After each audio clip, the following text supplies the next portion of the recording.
Bon, on dirait que tout le monde est arrivé, ça fait plaisir. Bonjour à tous, c'est le prof de rôle, content de faire cette sortie scolaire et de vous emmener pour une fois au musée. Alors nous y voilà, bienvenue à tous au musée Marc Chagall. Pour la visite, c'est par ici, je vous prie de me suivre, on y va.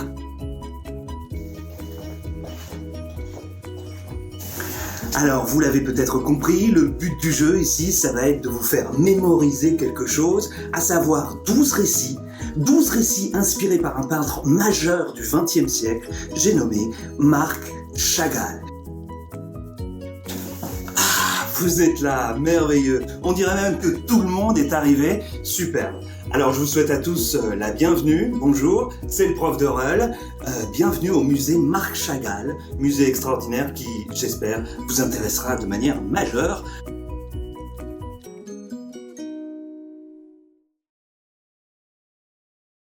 Alors pour la visite, on peut commencer, plus personne doit aller aux toilettes?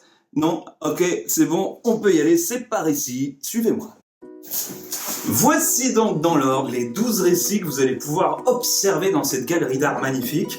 Vous avez d'abord 3 séries. La première série, c'est la série Orange, où vous pourrez observer la tentation d'Adam et Ève au Jardin d'Éden, le meurtre d'Abel par Caïn, bien entendu, et le long récit du déluge jusqu'au récit de la tour de Babel. Récit que nous allons qualifier de quasi mythique, puisque malgré tout, le temps est incorporé à cette histoire, sans être datable pour autant. Dans la série bleue, vous trouverez également les patriarches du judaïsme, à savoir toute l'histoire d'Abraham, depuis la visite chez Abraham, ensuite le non-sacrifice d'Isaac, le vol de la bénédiction par Jacob et les songes de Joseph. Ce sont les récits traditionnels ou fondateurs du clan. Vous trouverez également la longue série de Moïse avec les récits quasi-historiques. Enfin, nous apparaissons dans l'histoire quasi-historique puisque l'historicité commence à peine tout doucement. Et c'est parti pour le récit de la tentation de la connaissance. Avec Chagall et le prof de rôle, vous avez ce tableau extraordinaire qui nous montre Adam et Ève tout nus dans la nature et un serpent parlant qui leur propose de manger le fruit de la connaissance du bien et du mal. Cela ne fait-il donc pas penser à une époque bien connue? On est à la préhistoire, non? Tentez de prendre ce fameux fruit de la connaissance, ils finiront par le prendre. Nous sommes dans le livre de la Genèse au chapitre 2 et 3. Bien. Le meurtre d'Abel. Avec les enfants d'Adam et Ève, Caïn et Abel représentant 2 civilisations, l'une nomade, l'autre sédentaire, l'une berger et l'autre agriculteur.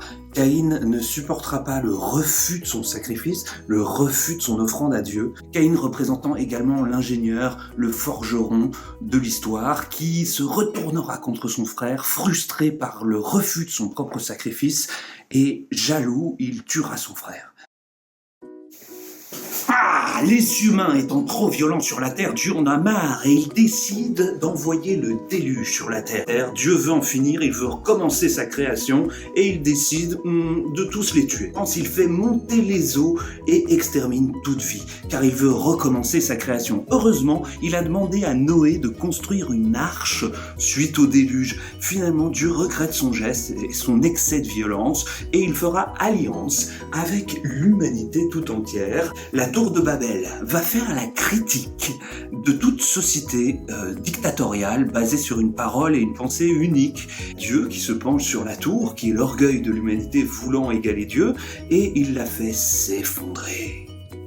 N'oubliez pas également que je vous demande de retenir les livres bibliques qui correspondent aux séries de récits. C'est facile, les 4 premiers récits de la série Orange, vous les trouverez dans la Genèse, chapitres 1 à 11. Ce sont les récits quasi mythiques pour rappel. La série bleue reprend les récits traditionnels des fondateurs du clan d'Israël que vous trouverez des chapitres 12 à 50, toujours de la Genèse.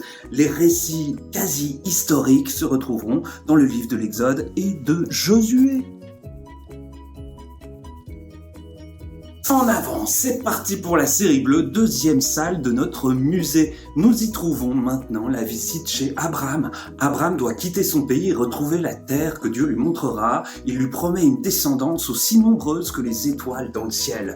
3 anges viennent lui promettre une descendance. Sa femme éclate de rire. Ils sont beaucoup trop vieux pour avoir un enfant. Et pourtant, rien n'étant impossible à Dieu, ils auront bel et bien Isaac.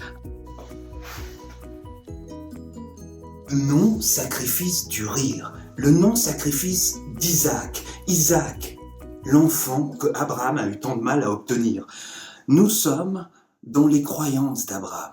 Il pense, comme dans l'ancien polythéisme, peut-être devoir sacrifier son premier-né. Et le cœur meurtri, il se conduit et il conduit son enfant sur la montagne pour le grand sacrifice par le feu. Mais au dernier moment, au chapitre 22, un ange retient sa main et empêche le sacrifice de la génération à venir.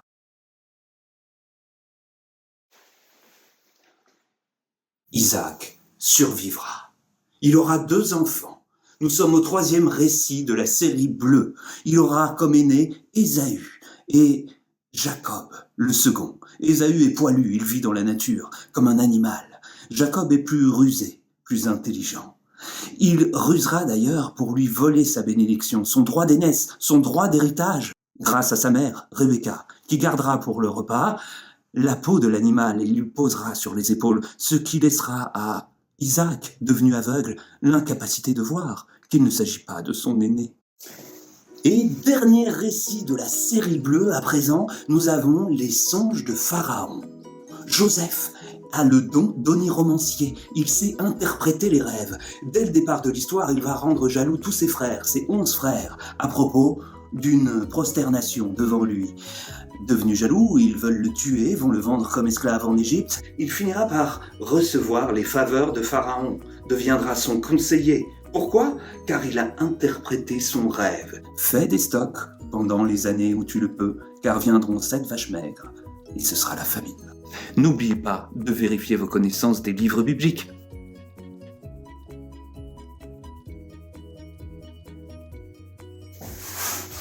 Bon sang, c'est incroyable. On est déjà à la série verte. Le temps passe si vite avec vous, on s'ennuie pas. Hein. Premier récit de la série verte maintenant, récit bien vu au cours, le récit du buisson ardent. Devenu berger, Moïse fait paître son troupeau dans les pâturages et en haut de la montagne, encore une fois, il finit par découvrir une lueur. Il s'approche et découvre un buisson en feu. Dans ce buisson, Dieu lui parle et lui demande d'aller libérer son peuple esclave en Égypte. Dieu lui transmettra son nom intime, le tétragramme YHWH, nom saint de Dieu dans le judaïsme. Voilà que Moïse se voit obligé d'aller faire face à Pharaon. Il n'en a pas du tout envie car il a quitté l'Égypte en tant que meurtrier d'un soldat. Mais il a pourtant été élevé à la cour de Pharaon. Voilà pourquoi il lui fera face. Face avec 10 plaies pour l'aider, pour convaincre le cœur endurci de Pharaon de laisser partir son peuple. Arrivés face à la mer, ils traverseront la mer et l'armée de Pharaon qui voulait les récupérer finira dans les flots. 3e récit de la série verte, le don des 10 commandements. Moïse parlera à Dieu. Voilà une loi pour organiser le peuple durant ces 40 années au désert et au-delà bien entendu. Cette loi est un don de Dieu au judaïsme, au peuple qu'il vient de faire naître. Voilà maintenant le dernier récit de la série verte, la conquête de Jéricho. Nous ne sommes plus dans le livre de l'Exode, nous sommes au 2e chapitre du livre de Josué. Rahab est une prostituée qui va protéger, cacher 2 espions venus regarder l'état de la ville avant de l'assiéger. Et ils garantissent à leur retour la réussite du clan d'Israël. Ils pourront donc atteindre la terre promise. Je sais plus très bien, c'est par là ou c'est par là ? Je compte sur vous pour étudier vos types de récits, vous n'y échapperez pas, c'est important, quasi mythique, déjà dans le temps mais pas historique, les récits traditionnels, les patriarches, les pères fondateurs du clan du judaïsme. Ensuite, vous avez les récits quasi-historiques avec la conquête de la terre promise et toute l'histoire de Moïse qui la constitue, quasi-historique dans l'Exode et le livre de Josué.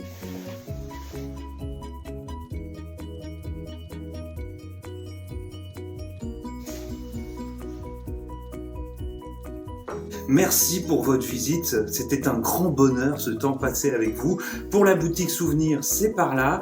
Je vous propose d'y acheter les 3 jeux de cartes pour les 3 séries à mémoriser. Mémoriser le nom des 12 récits, mais également les personnages, également les livres dans lesquels on trouve ces récits, mais aussi le type de récit et la date approximative. Ça sera bon. Pour la suite, c'était le prof de Rull. À la prochaine!